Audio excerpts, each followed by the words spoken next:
Relation between radius of curvature and aperture of a lens. This is a diagram of a convex lens. This is a convex lens.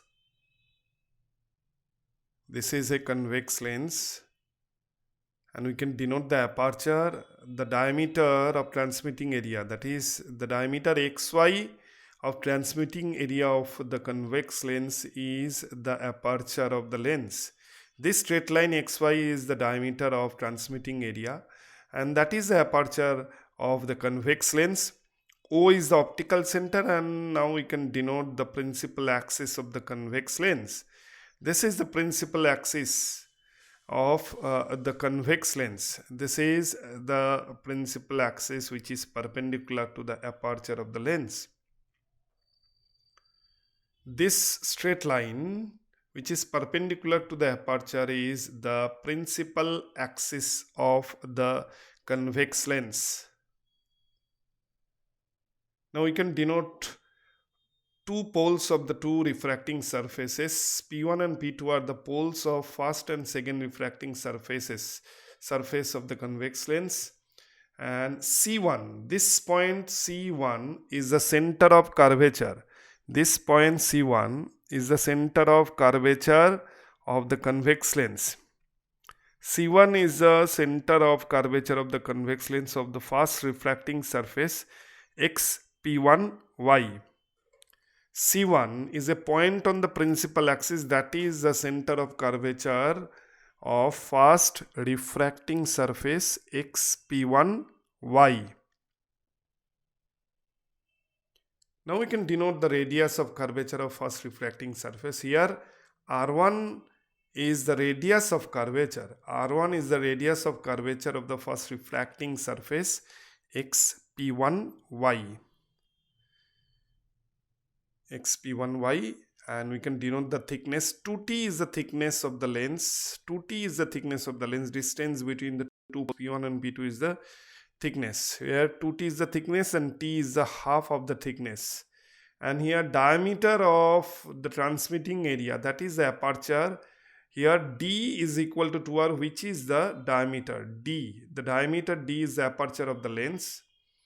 So here d equal to r is the aperture of the convex lens. Is the aperture of the convex lens. Here r1 is the radius of curvature. R1 is the radius of curvature. Radius of curvature of the first refracting surface of convex lens. 2t is the thickness. 2t is the thickness of the lens. 2t is the thickness of the lens. D is the diameter of the transmitting area, that is the aperture of the lens. D is the aperture, that is the diameter of the transmitting area, diameter of the transmitting area of the lens.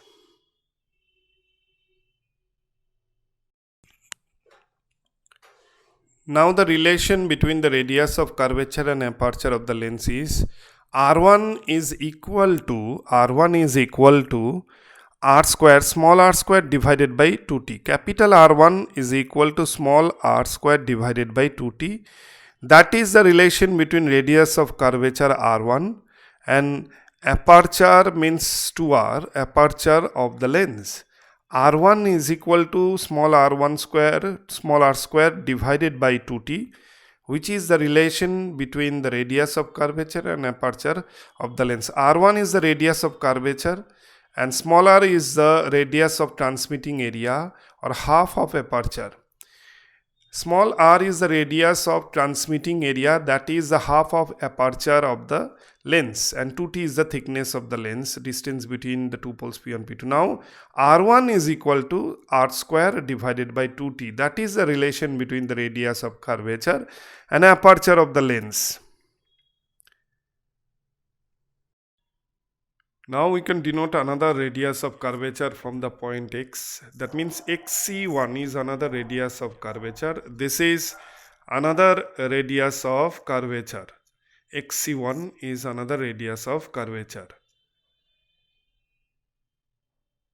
from the right angle triangle XOC1, from the right angle triangle XOC1, xc1 square should be equal to square of hypotenuse is equal to the sum of square of base and perpendicular xo square plus oc1 square. Now xc1 is r1, which is another radius of curvature, and also p1c1 is also radius of curvature r1. p1c1 is equal to xc1, which is r1, that is here P1C1 is equal to XC1 is equal to R1, which is radius of curvature of the lens, or comma XC1 square is equal to XO square plus P1C1 minus